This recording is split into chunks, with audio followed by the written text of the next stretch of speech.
Set the tone indeed, tuna steaks. All right. Welcome back to the AJC, your channel dedicated to Juventus. It's another match day. It's Juve, it's Parma, and we don't usually get to see this man on the weekdays, all right? But Luca, pleasure, brother. How are you doing? I'm doing good. It's good to be here on a beautiful, what is it, Wednesday? That's not beautiful, but I got the day right, so it's a good start. Yeah, that sounds about right for me, man. Sounds about right for me. And yes, not our usual time. So you guys know the drill. I informed everybody yesterday we would be late today because I had to get MRI for my torn ACL. So that's always fun being in the hospital. Jesus, brutal. But anyways, oh yeah, and we're already fired up about the poutine. We know Luca's No, already. He's been don't. on Skanga ever since. Trim been Don't. on this man. Skanga's a loose cannon. You don't know what you're going to get with him, all right? I'm still waiting Understand. for the good takes to ramp up with that guy. It's been a couple of years here, but that one really shocked me, even for him, okay? So we'll see what happens. You guys, let's go for a win today. Absolutely, let's go for a win today, okay? Parma's going to park the bus. Well, you know what? We'll take a look at all this, okay? And thank you for the concern with the leg and everything. I'm just simply waiting for surgery, my friends. That's all. Just waiting for surgery. So these results should be to my surgeon in a week, and then we'll go from there. Now, first off, do people actually care that much still about the Ballon d'Or? Like, The what? Rodri winning the Ballon d'Or, and of course the big uproar, Vinny Jr. and Real Madrid kind of, even Douglas Luiz has to chime in with his post and everything, but he said no disrespect to Rodri after essentially saying the man does not deserve it. Um, you need to focus on getting your ass back on the pitch, Douglas Luiz, okay? Don't worry about who's winning Ballon d'Ors, okay? Because right now at this where you're not even going to get a team of the week in FIFA, for God's sake. So get yourself on the damn pitch and don't worry about who's winning the Ballon d'Or. I will say this, though. Pay attention. For me, I thought Rodri was a deserving winner. And it was funny because we had this discussion like a month ago in our members chat, and they were like, oh, who do you think should win? I was like, Rodri. Rodri's been insane at his position for the entirety of the year. And if you look internationally between Vinny and Rodri, I think that's where you're going to get your huge breakup because the man's team literally won a Euro and he was player of the tournament and bossed that and led Spain. So for me, I think this is the one time I could say I actually agree with it. But what do you think? Should Vinny have gotten it? Vinny was also tremendous. I mean, they all have a case. Carvajal had a case. I mean, guys have cases.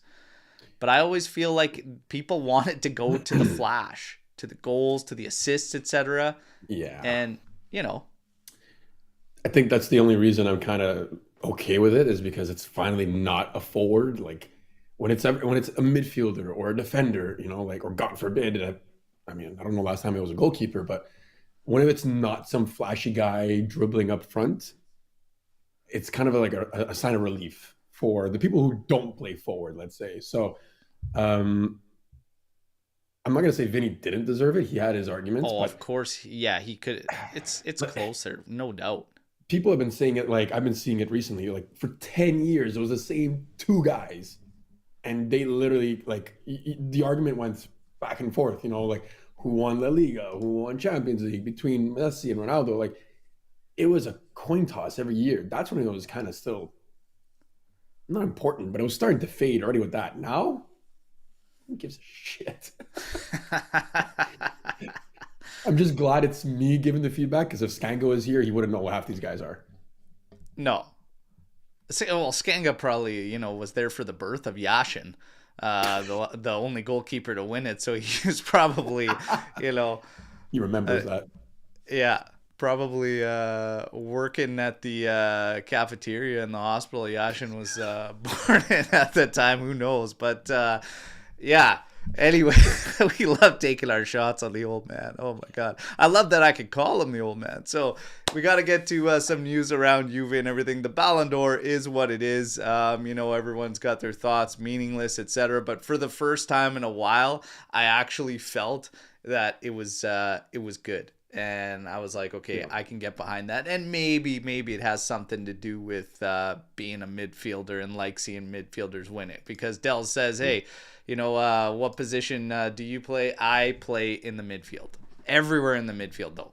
There you go. Usually with the particular team I'm at, for the help in the offense, I'll be advanced out of the midfield. And funny enough, for how long I was out, I still finished the season as the top goal scorer and top in assists. And I was like, guys, that doesn't bode well for you guys. Okay, out a month and a half. So here we go. Definitely not the Canadian Rabiot. No. That's I an don't insult. have the hair that looks like a pack of Twizzlers all stuck together loose there that I can really compare there. But Oh God. yeah, I'm just gonna say Alberto. And the comparison to Alberto Barella, just even with Yildiz and these comparisons, man, it's been nuts. I talked about it on the last podcast with Yildiz and getting comparisons to Del Piero and etc. Today, are we in line with Yildiz as another super sub? We're gonna get to what we could potentially see out the Mota. We've got news. Everybody knows like this should be a no-brainer, but when media is looking for something to post, they keep going with this Conceição thing. Conceição, obviously Juve, like, I mean, the guys hit the ground running. At this point in time, yeah, it's going to be get the deal done. There's the 30 million euro release clause. A nice little kicker potentially in there is Jallo. And Jallo could be purchased by Porto through that deal, through means of their option, okay, which would also help the price there on Conceição. I think given the situation at Juventus, you might want to monitor Jallo before even doing it, because it was a pretty low fee. And we'll see. I always said, if this guy could come anywhere close to what he was at Lille, it was the same situation with Kalulu, man. When Kalulu came, it was like, man, if he can hit the form he was at for Milan a couple seasons back, be massive for us. Well, lo and behold, Kalulu's crushing it. Jallo, yeah, that was ugly since he's come back, and nobody Yeah. knew what the hell the case was. But he seems to be on an upward trajectory at Porto, and I'm happy for him because it's going to be good for Juve either way. So either they feel like, okay, we're going to move on from Danilo, okay? That is going to be happening. You said goodbye to Hoyson, Facundo Gonzalez, Rugani. All these players, as far as coming back in January, are apparently not options and not going to be happening. So we are going to be looking to the market in January. But either way, either Juve's going to get a sale for that, for Jallo, or he's able to come back and maybe he can contribute and help, as we are going to be looking for bodies. In January, well, we remember what, speaking of old man, had to say. You're going to get a sack of water that can maybe eat and breathe. So, and that was pretty funny, but it's accurate. I mean, I said all along, the second it happened, I go, you do not replace Bremer in January. So if we're expecting that, it just is not going to happen. The names, Skriniar, Kiwior, etc., I still stand firm. I never understood the Rugani loan from the get-go because of the amount of bodies we had. And I said, like, give ourselves some safety nets. I said the same thing about up top. I said, you can sell Keane, but bring me another forward for protection. And sure enough, we see what's gone down. In terms of the rumors, Skriniar, Leo Ortiz, Ismaili, but Mirko Di Natale says no contacts there. Luca, we haven't got your take on this. Who do you want to see come in January if these are kind of some of the names that were being listed? Where are you at with Skriniar? We need help from PSG on his wage. Who do you want to see come in and help? Dragusin was also linked I as a mean, potential return. gun to my head, yeah, Dragusin is probably the first, just because of his history with us, and because I kind of liked him. Do I want to see Skriniar back in our team? Or back in our team, back in our league and with us? No, fuck that guy. Pardon my French, but fuck that guy. No, I didn't like him before. I don't like him now. And the fact that PSG has to help us just to figure out their issue. No, no, I don't like that business. I don't like that idea. There's not many names there that really speak to me. I know we were linked with Kirior even last transfer market, but there's a reason we didn't end up going that direction, and there's a reason. Same thing. I'm going to answer to what you said. Same thing why we got rid of a lot of these guys like Jallo and Lurgani. I think it was just a Mata thing in the end. Like it was his decision, and uh, there's no replacing Bremer. Period. Forget in the January market. If I had my pick of those options from what you said, it's Dragusin, and that's just like again, that's knee jerk reaction just because of his history with us, and I always wanted him to actually get a better chance. So What about that's Hummels? my Does thought. Hummels interest you at all? I don't think it's gonna happen, but it would have interested me. Now, forget it. I mean, Roma are plummeting. He didn't look great on his opening He did stint, not. That's true. and I mean, he made his choice. So Yeah. See, I it's don't want to funny. be It's back up. interesting to get everybody's take because you've got some that say, like archaeology here, I would take Skriniar in a heartbeat. I'm not there. No. Um, I would look at some of the other possibilities. I'd take Kiwior before I took Skriniar. But it's different. Maybe the hatred I had for him always had me on like thinking he was overrated, but I always thought he was kind of overrated in when he was with Inter. I never really thought much of him then. And then PSG isn't far removed from some of the teams that we see going like players going there and taking nosedives. Like, If he's rejected by them, like I don't want their wash-ups. How many times have we gotten their wash-ups and it worked out well, it's awful? funny you say that because Kolomuani has been listed as a potential target in the attack. And man, talk about a split because it's either hell no or hell yes. Like I didn't see anybody in between. Like, yeah, I'm interested. It was just either yes, bring him. He suits what we're looking for, or it's hell no. Like no chance. So RB Comps really likes Kolomuani, and he likes that. Going back to the defense real quick, Dragusin is an interesting one, giving his abilities and what could happen with Malta. It's Yeah. intriguing. Kiwior or Dragusin right now for me would probably be the ones at the top of the list for me. I'd get Skriniar out of there. You need help with his wages anyways. He's coming from PSG, and Bad business. guys coming from PSG is always sketch. It's not to the levels of Manchester United, but it's maybe I not mean, that far off. So do I need to go through the list? Like no, between we're good. Rabiot, Paredes, who else did we get from PSG that was washed? Rabiot had one hell of a year 2 seasons ago. It took 3 years to get there, though. It's true. It's true. It was a hell of a year though. I Yeah, I mean, agree with that. you know. But hey, it is what it is. It is what it is. Juve's gonna have to do something because we need help. And Yeah. again, Danilo, well, he is expected in the lineup today. All right. So It's Parma. yeah, it's Parma. Well, I tell you what, he better not make any mistakes against it's just Parma. Okay, so fingers crossed because I'm kind of with you. If you're, and I said like, if you're gonna be using him, It's today. it's got to be against the lower sides. The thing Mhm. with Parma though is the way they play is kind of tricky, and we'll get into all that whatnot. But Danilo is expected, and this is if two of the outlets out there get it right with the lineup. Again, remember everybody, Malta, he's a wild card right now for lineups with us, and he's always good for a couple changes. The other thing is Udinese is a much more difficult match, Oh yeah. and that's coming up on the weekend. So if you are trying to offer rest for some of these guys, this is probably the game you're looking at doing that. There was also shouts that Yildiz could be the one starting, leading the line, and Vlahovic would be getting the break in this one, which would kind of make sense because we've got Udinese, and then you've got your Champions League matchup against Lille, right? So it's going to get jam-packed, as we knew it was, okay? And you got to give some breaks here and there. So maybe he's looking at this one being the one because you've got Udinese, Lille in Champions League, and then we got the Derby della Mola. By the way, Torino getting looked at being purchased by Red Bull. That one actually makes sense, and that would actually be good for Torino. But I don't care about what's good for them. I care about what's good for Juve. So this one is going to be a tricky one. I don't want to look past anybody, and that's kind of, I think, the main problem.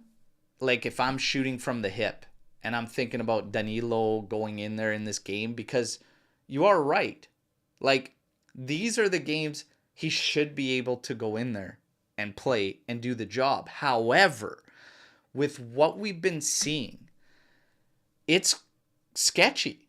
And that's a big, big problem for Mota because what else are you going to do other than experiment? Maybe you slide Cabal in there and you give him the game against against Parma since he can play as a center back. And then, you put Savona on the right and Cambiaso on the left. Maybe you do that for this game. I don't know. But it's a major problem for Mota if you don't have the confidence in one of your guys to be able to play against Parma and do the job. So there is a problem there. But again, we're going to get into all this. We'll talk about Parma and then we'll talk about Juve and what we expect in there. As far as the watch along goes, Opa, I'm not 100% sure right now. I'm at about 70% that I can get one done today. We'll keep tabs on that, okay? Now, for Parma, they are heading in like they've got no victories in their last 5 games.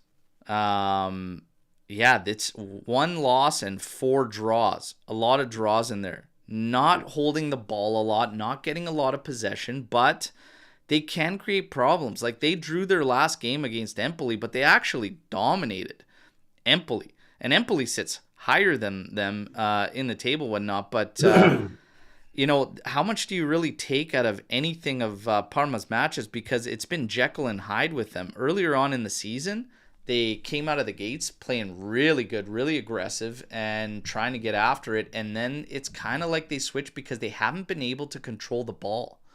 And I like that for us, that they can't control the ball. I think we know where this game is probably going to end up. They are going to be without the services of Osorio and Cercati. Apart from that, everyone else is expected to be available for selection. What's interesting about Parma is their coach does the exact same thing Mota does. He cycles between 4-2-3-1 and 4-1-4-1. But again, if they're going to be at their best, and you guys might have seen the Behind the Enemy Lines. If you haven't seen it yet, it was Richard, our friend from Serie A Sit Down, and he said, if you're Parma and you want to sit back in this, you're going to get blown up. Because that's not when they're at their best. They don't have it in them to clamp down enough solidly, in his opinion. He says they're going to have to push back and they're going to have to run Juve if they want a shot at getting anything out of this game. So 4-2-3-1 for them. Suzuki in goal, Koulibaly, Del Prato, Balog, Valeri, Som, Bernabe, who, by the way, Juve is looking at.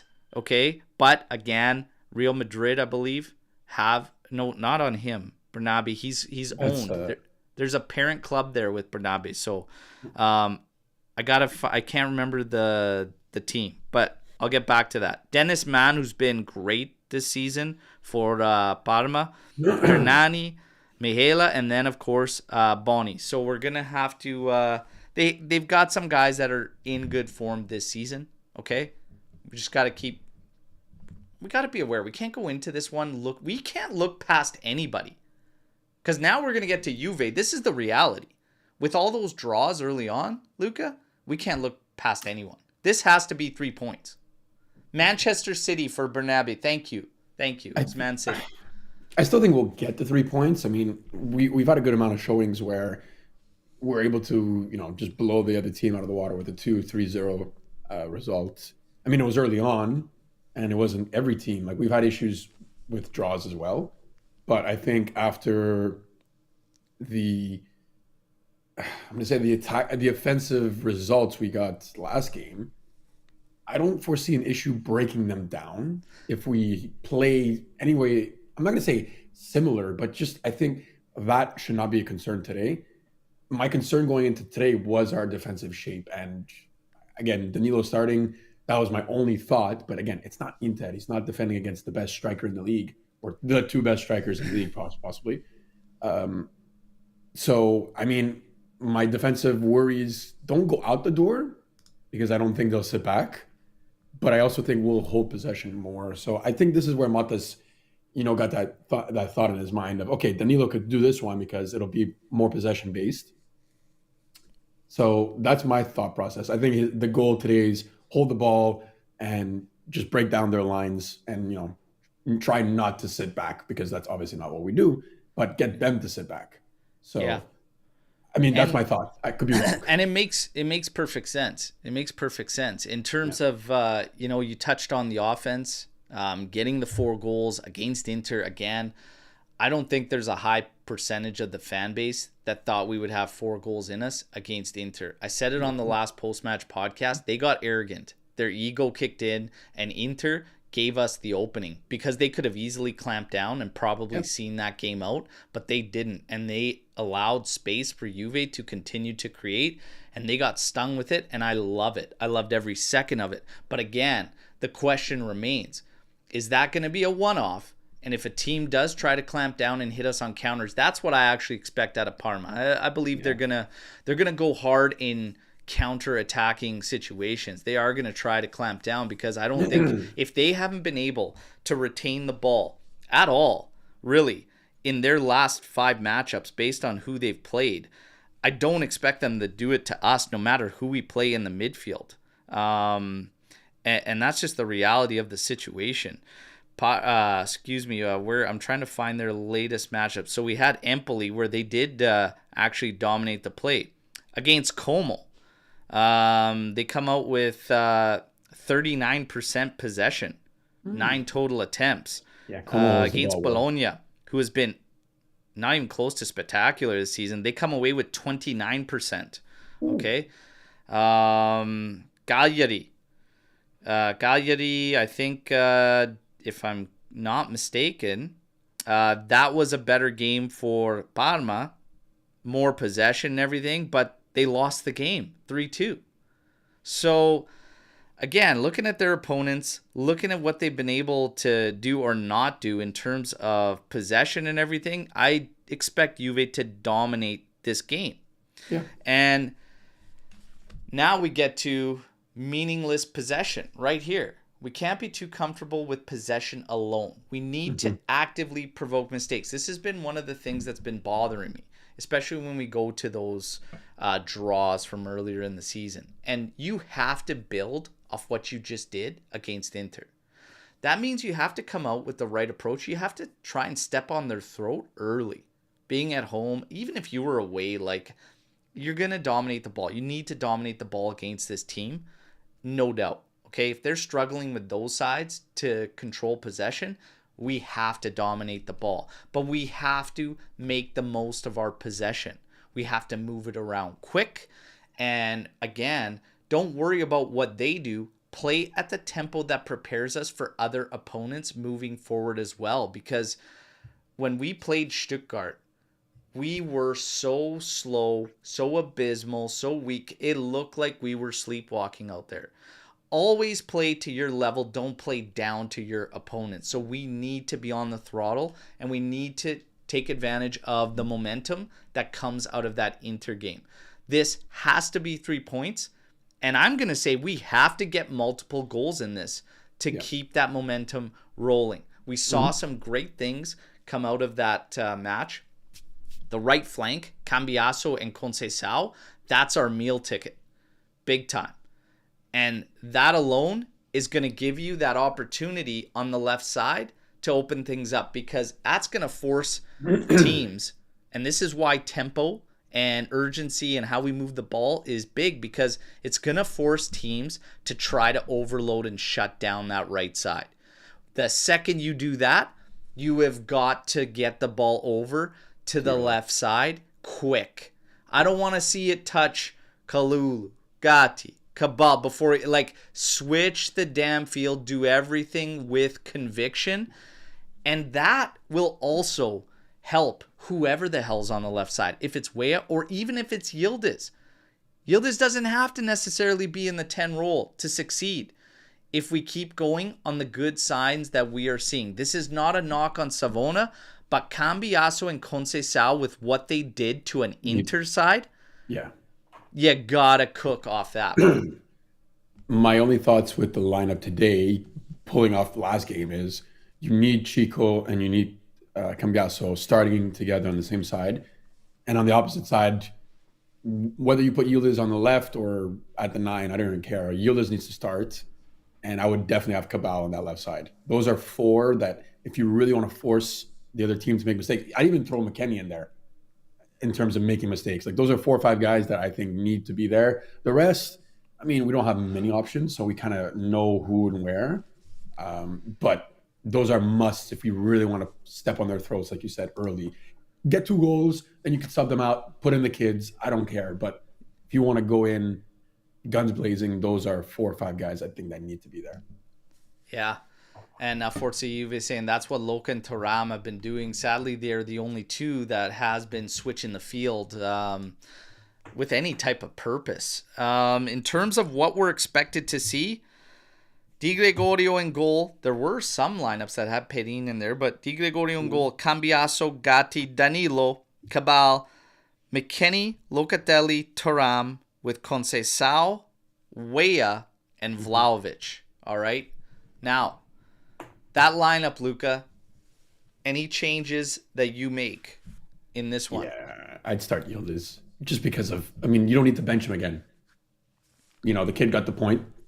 You lit a fire under his ass, and he did what was needed. I don't think, like, nothing against Weah. Weah, I think, has been tremendous when he's been, called upon. And I think even if he starts, I'm not against it. I think that's still a perfectly okay decision. But if there's anything I'd change, I'd start Yildiz and then switch Weah back on.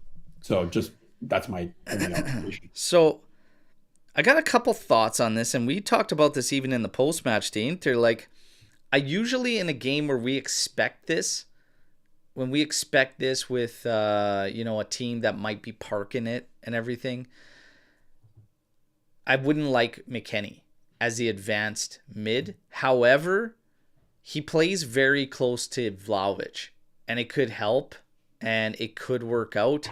I do like Locatelli and Thuram there. We might need a little bit more firepower in that midfield offensively. We'll have to see. This midfield, if we're going to dominate the game, this also gives the ability for Thuram to get advanced, and Locatelli could probably set up shop and stabilize everything for Thuram and McKennie to get forward.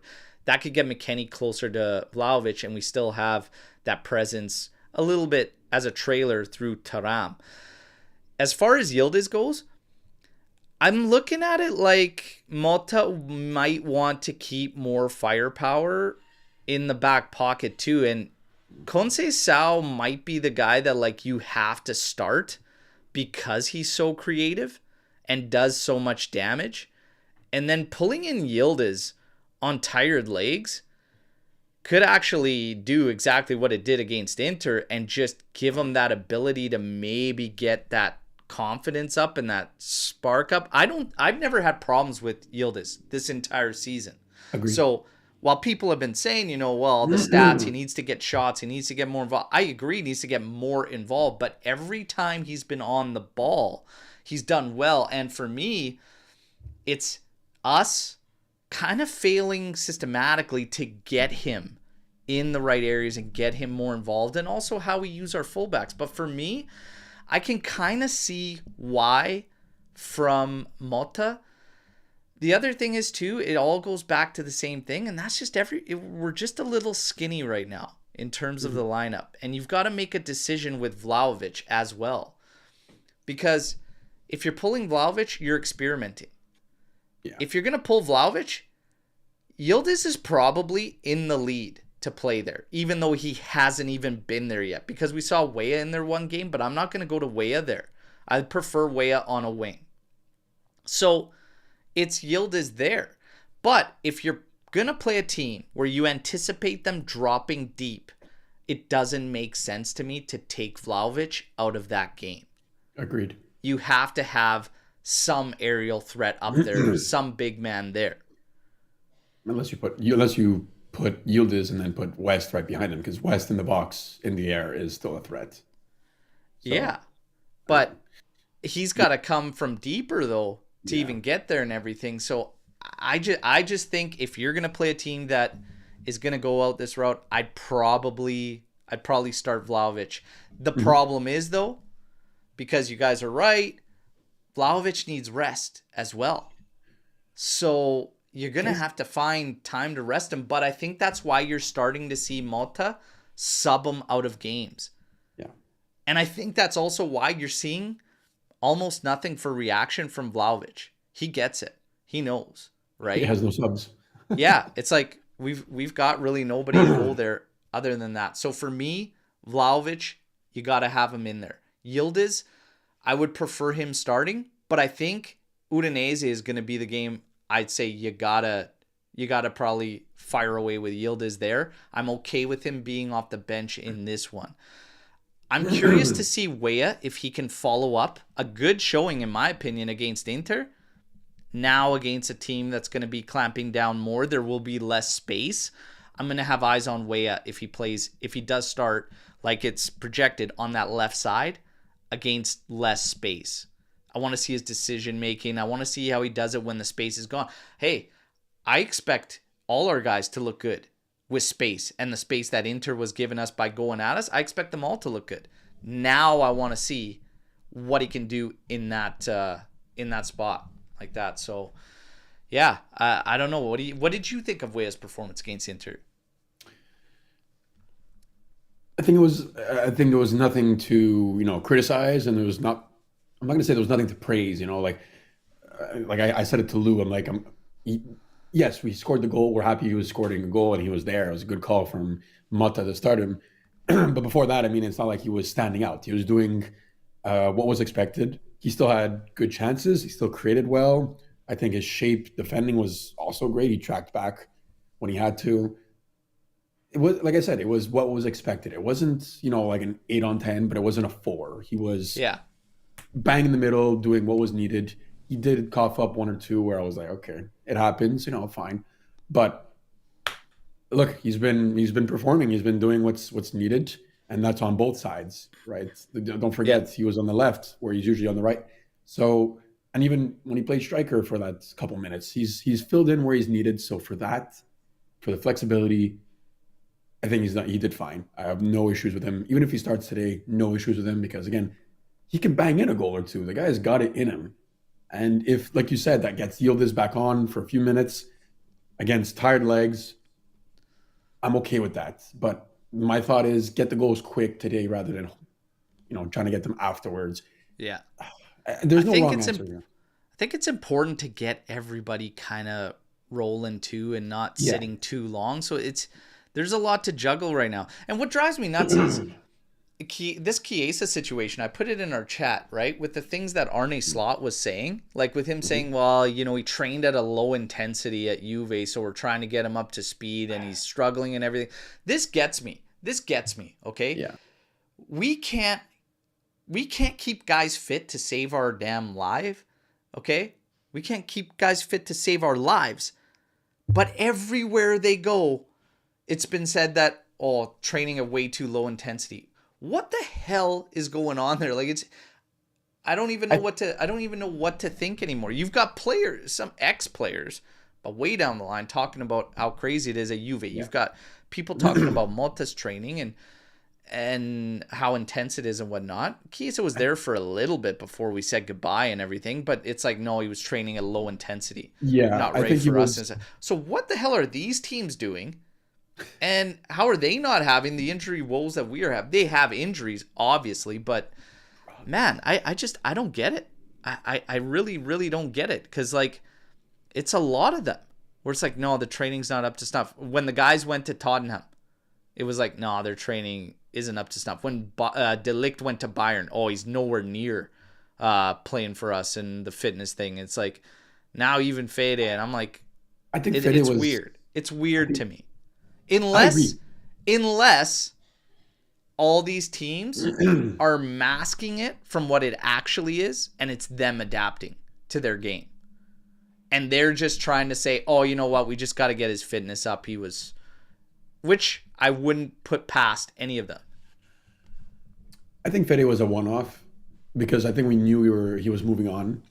So he was getting light treatment from us no matter what. And light treatment, I mean light trainings, because we didn't want to, possibly take the chance of injuring him or taking any chance. I think that was the reality for Chiesa, but prior to him, I mean, let's call a spade a spade. Serie A is not the most intense league in the world. We know that, especially compared to the Prem, especially compared to the Bundesliga. So I have no problems with other coaches saying that. My issue was when it was consistently, like, and it still is consistently where we can't keep fitness in our own players.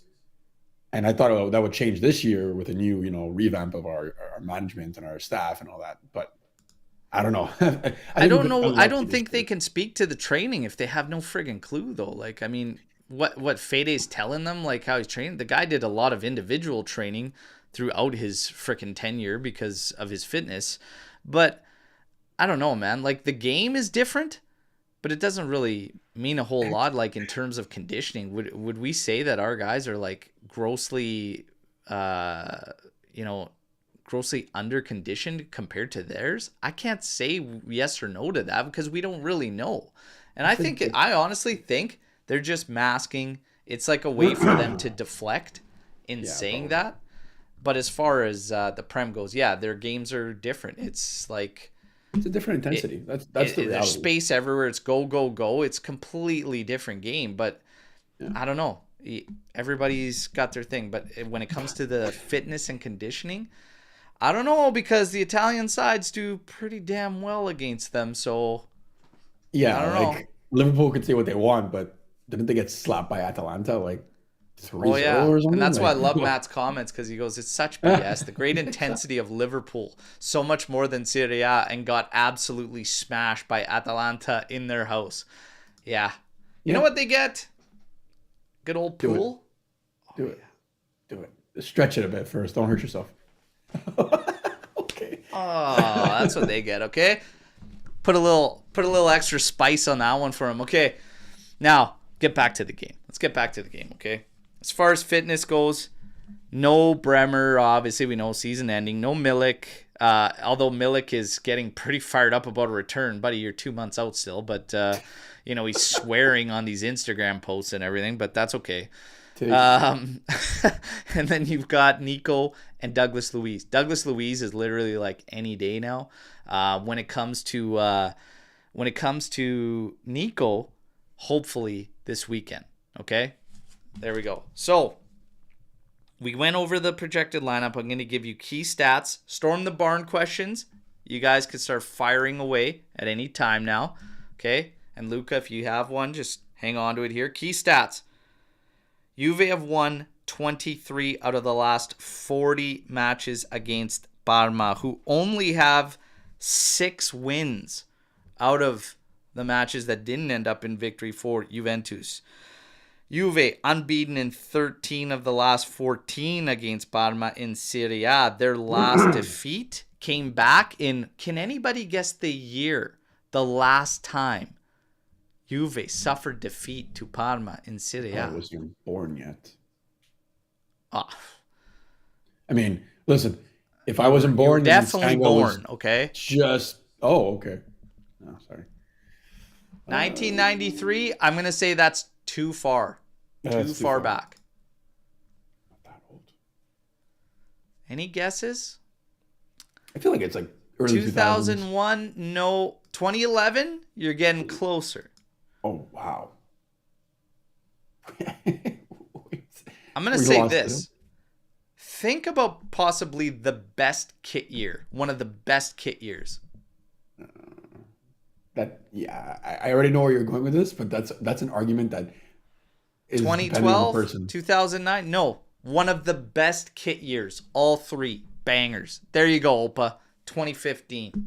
2015. That was good. One of the best kit years. All bangers. Home, the pink away, and the black and gold third.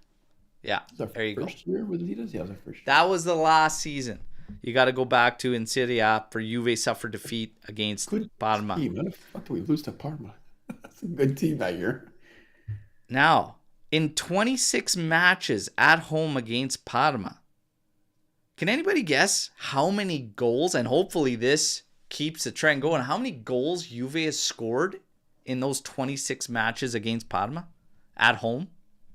Good luck. Take a guys. guess. Take a stab at what you think. I got the over 30. Let's What do we think? see. 40? There's, I'd say over I'll tell 30. you what, 43 is higher. 80, okay, 80 is a little, that's too high. Too high there. Take it easy. Shea, a little too high. 44, 73, 50, no. 62, Opa, you're so damn close. 65 goals in 23 home matches against Parma, okay? Very close there. Suarez at 66, RB at 64. You guys are all around it. 65 goals, okay? And Parma winless in their last 6 league outings this season. It's time to take advantage, everybody. Guys, reminder, get the likes up, okay? Get the likes up. Now, one last thing before we get to our predictions. We have to take a look at Luca Zufferli. Who the fuck is that? Yeah, that's the ref for today's game. 28 appearances in Serie B. 13 in Serie A. 13 matches in Serie A. 2.8 average yellow cards per game. 1 red card dished out and 2 pens. They don't expect much out of this contest if we're getting Luca Zufferli. Okay? So, Luca, do you think Luca's going to be a factor in this game? I don't think so. I don't think so, okay? I don't think it's that kind of game. I really don't. I don't think so. So, it's time for us to put our money where our mouth is, okay? Prediction time. Final score, 2 tiebreakers. Luca, you do the honors, my friend. Kick us off. Okay. Shit. Do we concede? That's my only question. Do we concede today? Fools made right out of the gate hard. 3-0. Oh, that's hard. I'm going to go 2-0. I think Yildiz and let's go Weah today. I don't know. Yeah. All right. Spending the 2 tiebreakers on goal scores. I like it. JFC Montreal coming in here 2-0. Vlau and Danilo. That's funny, actually. Hey, man. I'm going to talk about it. I'm sticking with the counter jinx of 0-0 because that's when we play well. Do it. Paulo coming in here 2-0. Juve. Opa 5-0. Let the floodgates open, brother. Okay? Jeez. Let the floodgates open. Skanga. 5-1. Oh, we could be in for a draw, ladies and gentlemen. Yeah, Jesus. now we know.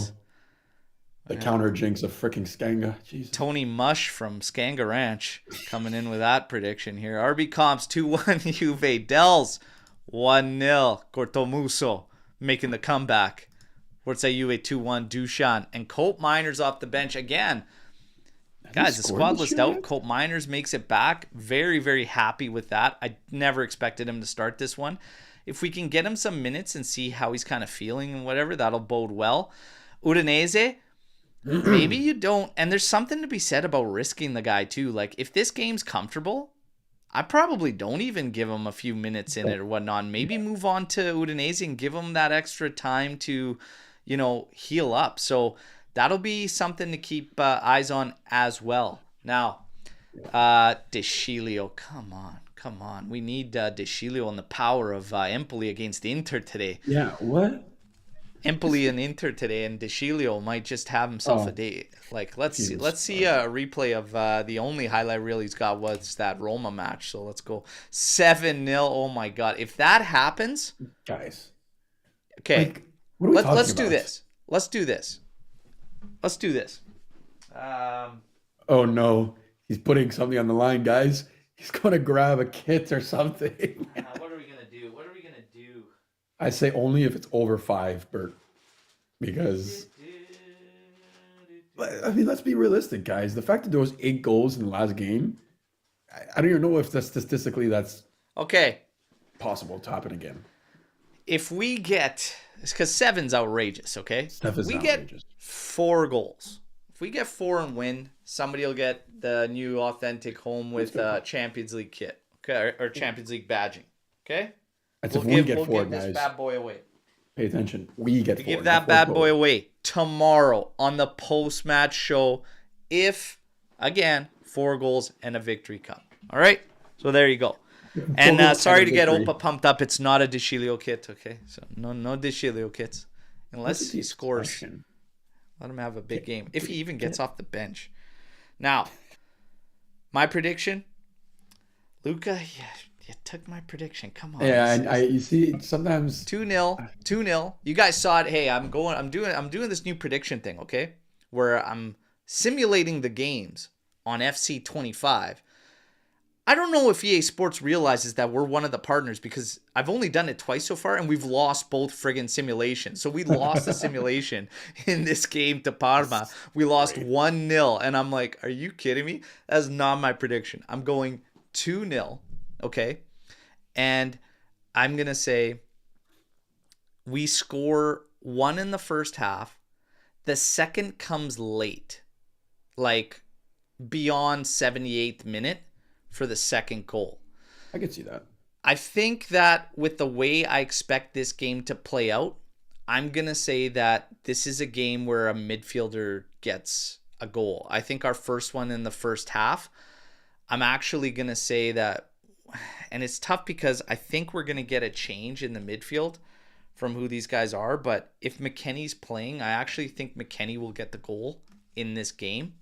So one way or another, if it's him or not, a midfielder scores our second. 1 in the first half, that's 1 tiebreaker. Second late, beyond 78th minute, and a midfielder to score.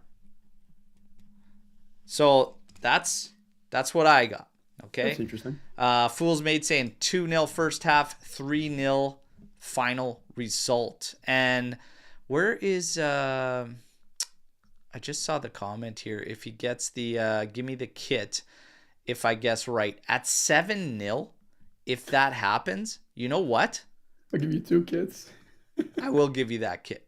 I will give you that kit. If it's 7-0. Yeah. If it's 7-0, you'll win the kit, okay? But 4 in a win gets everybody in a draw tomorrow on the post-match podcast. And again, get those likes up. It's time for Storm the Barn. Matt, do we think Colt Miners gets any minutes today? Do you think he sees the pitch, Luca? If we're leading by more than 2 goals by the 60th, I say no. And even shit, because the reports say he's not feeling any pain, right? Which is what's important in recovery for ribs, because it's mostly you can't do anything for the actual, Yeah. repairing of the rib, but for pain, if he's not feeling pain, then sure. But the minute he gets any touch on him, like he's got to be wrapped in bubble wrap and definitely like on some painkillers, because the minute he gets touched, he's gonna feel it. So I don't think, and I don't want to see him play, to be honest. I would save him, as you said. Yeah, you don't want to take the chance of any, like taking a bump or something that maybe extends it or anything. So I'm 'Cause the other hoping, team, I'm know, with right? Luca. I hope we don't see him. I hope we don't need to see him. If we need to see him, we've failed. Because that Correct. means we're trying to bag one and we're calling upon him to get in there. Again, I don't know if we're going to be gambling with players' fitness right now. So if we do see him, I would expect that they feel pretty confident in where he's at right now. So we'll see what happens. But yeah, something's telling me Mota might feel also that he wants him to get some reps, some minutes in there going into, I can see it, but yeah, probably not starting against Udinese, but maybe getting some minutes here, getting some minutes Udinese, and then maybe ready for Lille in Champions League, right? So we'll see. We'll see. yeah. There's something to be said for getting a little bit of match sharpness. We've got Paolo coming in here with, should we be starting our best 11 every game to get them clicking and solving low block tactics, especially against a team like Parma? So this is a great question. And That's a good question. I think you've got a good spread as far as the talent goes. And I've said for a while now, in terms of the low blocks and breaking them down, I feel a lot of the struggles come from how slow we play. And like, I see too many first halves where we're just so lackadaisical and just sleepwalking out there. And it's like, this is what I mean by not playing matching your opponent, but playing to where we want to strive to be, right? And pick up the urgency, pick up the tempo, like treat the beginning of a match like it is what you see when it's 78th minute and you haven't scored and now you're a race against the clock. Just flip it. Have the right approach from the outset. Get after them. Do things with, some pace to it, tempo to our game. Like the teams that you're trying to chase kind of do. Like, if you see Inter against a team that's clamping down, they are all over them. They swarm, they punish them for doing that. We have to be the same. We have to step on throats. I don't believe we need to always go out best 11 every single game. And I think a lot of it has to do with approach. And I swear to God, like, switch in the field and how we attack those teams. You have to put yourself in favorable situations. I also believe getting closer to Vlahovic has to happen. If you leave him on the last line of defense against low blocks by himself, nothing will happen. Okay? Another point that's in here. What the hell happened to us on set pieces? That has to get better against low blocks. You just have to be dangerous and have to be a threat there. But what do you think? Do we need the starting 11 against all these low blocks? No, I mean, that's the one thing about, and I ragged on Allegri for this. I'm sorry that I brought his name up, but the one thing about Motta now is that he's never, I mean, looking back at his last 2 years, he never really had a fixed 11. He always tinkered a bit, depending on the opponent. And you can make your argument that Bologna, they didn't really have much to worry about in that sense. They didn't have 3-4 competitions.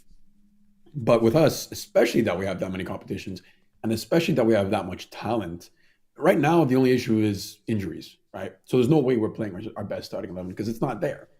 Our best center back, arguably maybe our best player, is gone for the season. So my thought is you don't need the best 11. You need your best 6 or 7 at that moment with, whoever is obviously available and whoever fits what's needed for that game. Besides that, it's like you said, everyone needs to just give their 100%. I don't care if it's, Pinzolio on nets or Adzic at the 9. I don't give a rat's ass. They're all going to have to give the most. And if Motta thinks that they're fit and ready for that position, hey, we've seen it. We were skeptical on so many of these kids, whether it was Savona, Ruhi, Bangula. Like, there's so many guys there that we were skeptical about, and they had their moments, good and bad. So I think it's just having faith in Motta, having faith in him and in his players. So my answer is no. And I'm also going to say this, not so much best 11. And while I do agree with Skippy here, like, we do need to find our best 11. However, our best 11, there's 2 big guys that are on the shelf out of our best 11. Cope Miners has just come back in the squad list. He makes my best 11 for this team. Bremer is gone for the season. Like, then you have Nico that's dropping out, but Conceição is kind of taking that spot. We haven't seen like a potential best 11 that we could write up in our heads. But what we do have is that whenever that question was coming up of how you would line up this Juventus, especially after the Mercato and we saw all the names that we had and everything, there was so many different variations. And how I want to apply this to the question from Paulo there, it's not about the best starting 11. It's more so for me, beyond even the tempo that we play with, the balance from left to right. Because if you look back at those games, those early draws, it was very dominant to one side. What was great about the Inter match?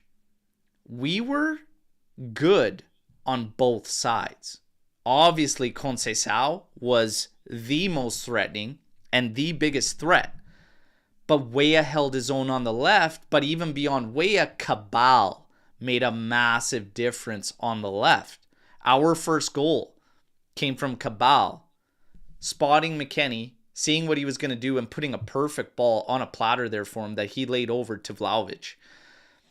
Every guy that steps in has to match what the other guys that are succeeding in our offensive successes. The next guy up has to do the same. And it's a tall ask because Savona is not that type of player to match Cambiasso. So I'm not expecting some of the flair things that Cambiasso can come up with here and there. But I am expecting when the kid has that line of sight to put a ball in, that he doesn't second or triple guess the thing and then end up just passing backwards. And at that point, making a shitty pass back and they intercept it and come back at us. So everyone has to match to some degree what the person they're replacing in that lineup is doing. Savona, for instance, against Inter, had that line of sight, put a money ball in there for Yildiz. I'm surprised Yildiz didn't direct that towards goal. I'm not faulting him for it because it would have been a hell of a finish. Yeah. But that's what I think about his quality, that I expected Yildiz to put that thing on target. But this is what I mean. And Cabal on the left especially, because Cambiasso, while I love him and I think he is strong and everything, I feel like it's hit and miss on the left versus on the right. I feel like there's way more consistency from him at that right back role. He's still good. He can fill a role up top on the right. He can fill over on the left there, but he's just way better at right back. Cabal on the left, for me, makes a bigger difference to the balance of the team. Yeah. And I think if we stick and focus to balance and what these guys are doing in their roles, it'll go a lot further for us in breaking these little blocks. And today, hey, let's wait and see. I find it hard to believe, okay? Parma comes out aggressive after what we just did to Inter with space. If they did that, I would love it because I think it would be a massacre. And I would feel confident about 3 goals in this for okay? A massacre. Let's see. Dels, how the hell are Napoli steamrolling the league after last season they had? That's a silly question. You know what? The answer is very simple. It's a good start from a guy that you know. Yeah. We know the MO around Conte. That's it. One game a week. Kickstart the heart, drive it up. They got a favorable schedule to start. Yesterday with Milan, yeah, they got a benefit of the doubt with no Reindeers and Hernandez because the Milan-Bologna game got postponed. But also, that Milan roster was terrible. That starting lineup was bad for Milan there. But bad. They but again, still taking it. I mean, credit to Napoli, but it's funny because the Napoli fans used to always talk a certain way about the game and they like to run their mouth around Juve, but now they're playing that ugly ball. They're coming out, they're getting goals, and then they're playing that ugly ball. If Milan had firepower in from the start, it could have been completely different game. Yeah.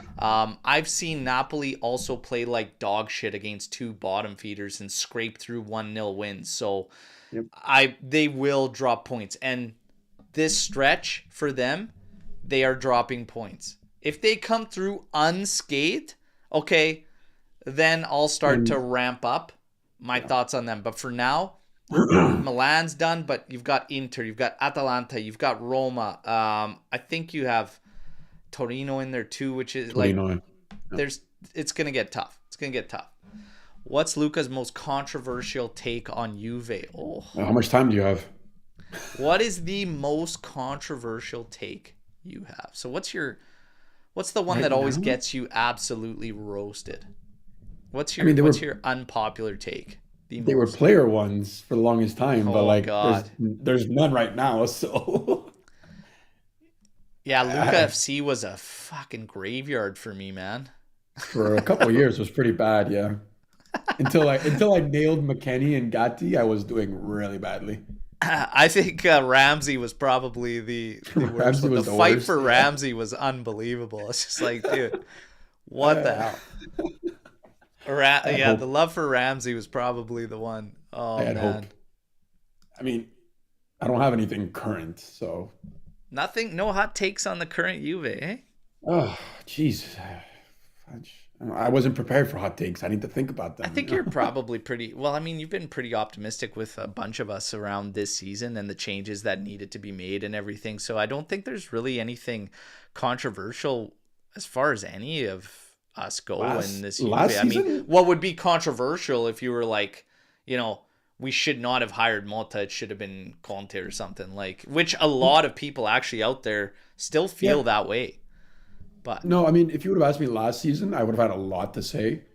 But this season, they've made all the calls that I think are correct. I mean, if yeah, you want me to start thinking about our transfer market, what was controversial, I mean, now hindsight 2020, there's a few things I would say, but at the you time, I know, still don't fault any of the moves they did. yeah, I agree. I mean, Even like, in hindsight, even seeing what's going down with Louise, etc., like I still don't fault any of them because the Louise thing tied in two moves.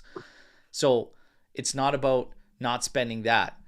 Everybody's like, oh, we should have dumped that on Calafiori. You wouldn't have been able to until you find those sales for those two guys too. And are you going to get those sales for Illing and Barnechea without doing something to help Villa as well? Because Villa needed the help with selling somebody as well. So it was like they worked together to help each other. Whereas Bologna, I got mad at my wife the other day because she bought Havarti cheese and it was Saputo. And I'm like, are you kidding me? I was whoa, like, whoa, whoa, whoa, let's take it easy.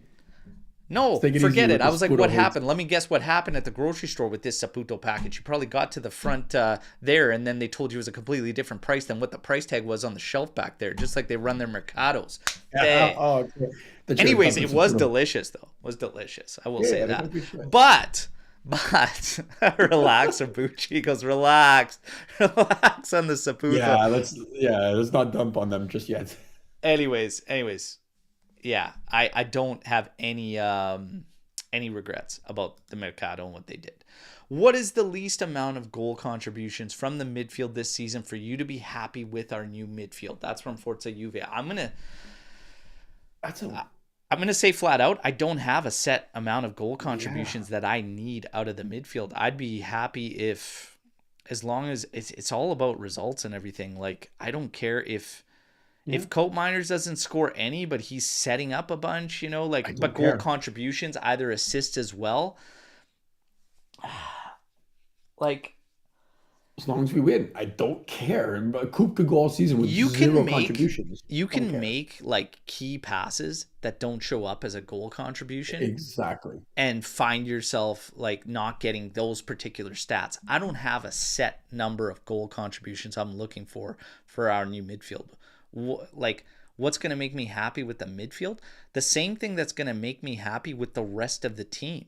Finding consistency Yeah. and progressing. Like I just want to see the majority, because you're going to have one guy, sometimes two, that struggles or for whatever reason just doesn't have the strongest of seasons. But I need to see the majority of our players for the first time in a long time moving the right direction in their progress.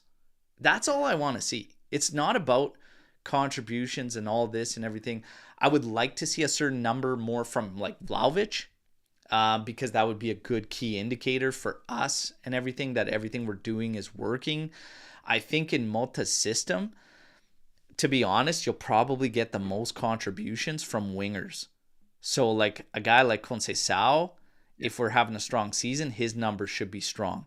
Nico Gonzalez, again, going back to what I was saying before, the consistency and matching what the guy that you're replacing does. I'm not asking Nico to beat everybody at ease like the way Conceição can, but I need him to ramp up his effectiveness, because I'll be quite honest, I was expecting way more. I need to see way more out of Nico Gonzalez when he hits the lineup, especially if you're going to be the guy taking off Conceição.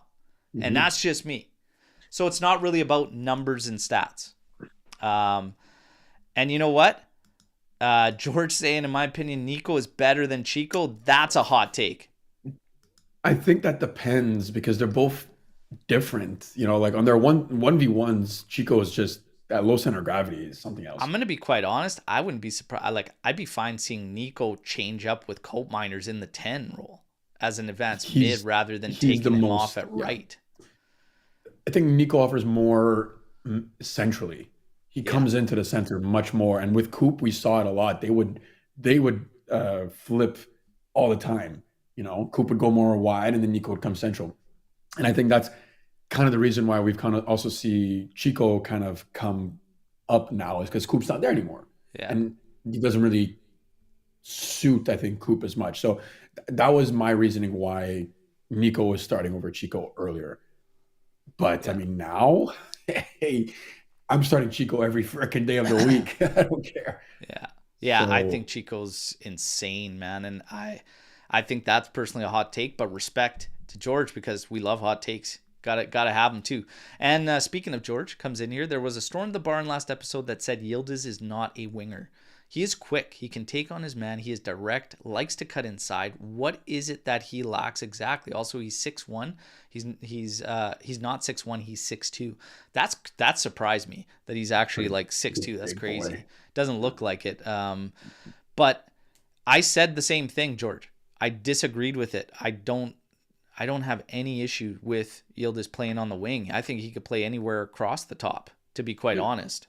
So I don't agree with it. I'm of the same opinion of you. Luca, are you buying into this, not necessarily a craze, but definitely a trend with a lot of fans saying he's not a winger? I was in the comment section when this came up last episode, and I fully agree that with what you're saying. I mean, if we're looking at his personality and if we're looking at his characteristics, okay, sure, he's a big boy, but I mean, it's exactly what George said. He's very agile and he's good at beating his man. He's still young, so he's got that burst of speed. I don't see why we want to use him on the wing. That said, maybe his future will be in, the 9 role. I mean, 10 role? 10 role, yeah. Honestly, I gotta, like, I'm not feeling, and Alex P is fighting, he's fighting the fight that he is not a winger. I think it's nonsense. I mean, look at the difference in contrast of Conceição to Nico Gonzalez. And you also have fans that, like George, believe Nico is better than Conceição. So is Nico not a winger? Like, he can play off the wing as well. Like, I see forwards. I see very few guys that I would pigeonhole to like one spot. But like Chiesa, for me, Chiesa was an out and out winger. But he should have been able to adapt his game. He should be able to bring more depending on what you're asked to do in certain positions. And I see Yildiz the same way. There is nothing saying this kid needs to stick to the sideline the way he does. He does what he's doing naturally. And when you have coaches that come out and say that these guys have freedom in the final third and do it, that means he's doing what he's doing by choice, know? And you could say that he's probably more natural. You might see him more naturally being in that 10 role. He scored his goals off the wing against Inter. And this is why I say all this thing about left wing 10 and at the end of the day, none of that fucking matters. The only thing that fucking matters is getting that kid in the area with the ball. That's what matters. And so that's all that matters to me. And if you're telling me when he plays on the wing, he can't do that, that's bullshit. When he's playing as a 10, he can get in there. When he's playing at the wing, he can get in there the same. It's all about what we do as a collective, how the fullbacks support these guys. But the bottom line is we have to get our best players in the area with the ball, able to do damage. The majority of Yildiz's minutes, he's been staring down flanks, collecting the ball with a guy right on his back. But the middle of the park has also seen struggles, because the game that we're watching, where our team is struggling offensively, even the midfield has no space if you're going against a parked bus. That's why you see the guys playing as advanced midfielders, where are they going? Left and right, because it's all taken away. So it's about what we do as a collective. But this thing of pigeonholing like certain players, there's certain guys I will agree. I'm never going to say like a center back's got to play striker, or Vlahovic, like he can play as a winger. No, there's obviously limitations to this. But when you're talking about outside players and guys with certain abilities, the wing to the 10 is not a drastic difference. It may just be where you prefer to see him on the pitch. And that's why I say that's not a left wing or 10 issue. That's like a coach issue. That's like a system issue of figuring out. And like I said, if he's got that freedom, tell him. You don't have to stay so rigid to the wings, because Mota did that. He's notorious for that. And the wingers, he wants them out wide. Just give this guy free rein. Give Yildiz free rein, and you'll see it'll be just fine, no matter where he's listed on the damn team sheet. That's all I have to say about it. Dishiliopa. Will there ever... Opa changing his name to Dishiliopa Gold. Will there ever be another GOAT MDS? There will never be another MDS, because I think they retired that bed at J Medical. So much use, they just said this is Deschilio's bed at J Medical.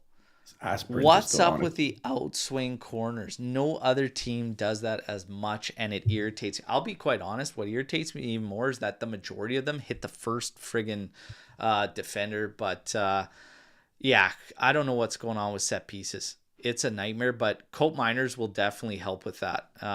So when we're on our right, he can take them. They'll be in swingers. We have a couple guys that can do it from the other side, set them up in swingers.